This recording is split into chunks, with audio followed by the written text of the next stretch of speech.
I'm going to be looking at another Fire and Movement magazine from my collection. This one is number 74 from July, August of 1991. And as you can see, the cover is a GMT Games game from 1990, Air Bridge to Victory. It's a market garden game.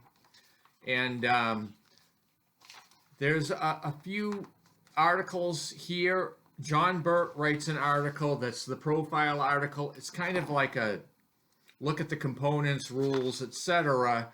But then he does have a section called Analysis of Play. And what he did is broke it down by formation. So he has a subheading for the 101st Airborne and how they would play out in this game. Another subheading on the 82nd Airborne, also the British 1st Airborne, and then the 30 Corps. Also, a subheading on how to play the Germans and a summary. And then there is also included here an example of play, Air Bridge to Victory example of play. It's turn 1, and it uses this inset map here as a guide, but it's about a 1.5 page article. So that's pretty much what you get with this. I have a copy of this game, Air Bridge to Victory, and I've played this back in the day, and I actually wrote an article on this that was in my blog, and I may convert it into a video sometime so that this game gets a little bit of coverage. It's like a 1.5 map game. I think turns are half a day, and there are probably 17 turns in the whole game, and it's like 1 mile per hex, and basically battalion size units or something like that. So I enjoyed the game. I also have the one that was produced by the Standard Combat series from MMP. It Never Snows. That's another market garden game that I have, and I know I have Monty's Gamble. So I have a few games on the topic. This was serviceable, but it is 1990s and it has side nibs on the counters. I don't like that. This is an odd one. A profile on the Gallant Few. And so this is a Battle for Britain game by a very small publisher. I think they are called Lion King Publishing. Now you can look this game up on Board Game Geek, but back in the day it was $4. Yeah, Lion King Enterprises. Tactical air combat during the Battle of Britain. So there's a 3-page article on that, and then there's a second article. I think this might be by the designer, Leonard Kroll. So the Gallant Few designer's response. So it's a 1-page response.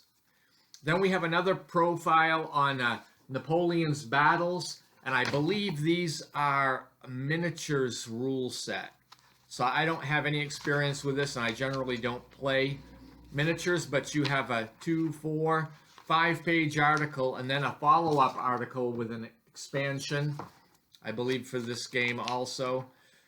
So I know nothing about it. It's an Avalon Hill game, and I am completely in the dark about it, but there's a lot of coverage in this issue if you have that game.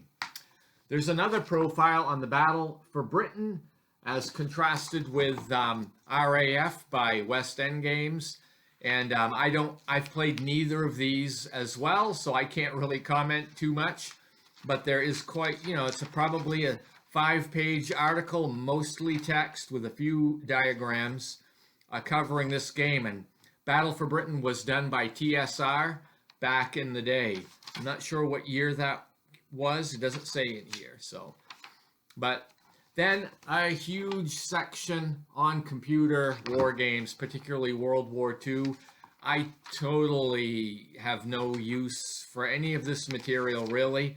A lot of the games are the old SSI games, Commodore 64 games, Apple II games, IBM games. I mean, there's probably blurbs on 50 or 60 games in this section, maybe more. Again, it took up a huge amount of this issue with all of these computer games. There is some player's notes for Carrier War. If you're interested in that, it's a 1-pager.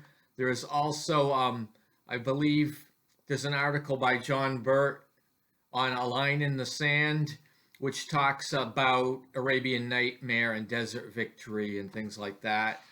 And then there's a current affairs, because current for 91, the Gulf War. So Keith Schlesinger does talk about Arabian Nightmare, the Kuwait War, which was an S&T number 139, I think. And then there was 3W expanded it.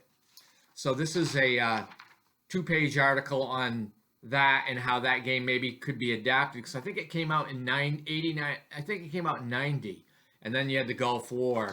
So anyway, that's what you get in this magazine, Fire and Movement number 74. And I would say the reason I would keep this magazine is because of Airbridge for Victory. Although I don't know when I'll ever play that game again. I've got so many games. So anyway, thank you for watching. If you have any comments, certainly leave them in the section below. And I hope you have a great day.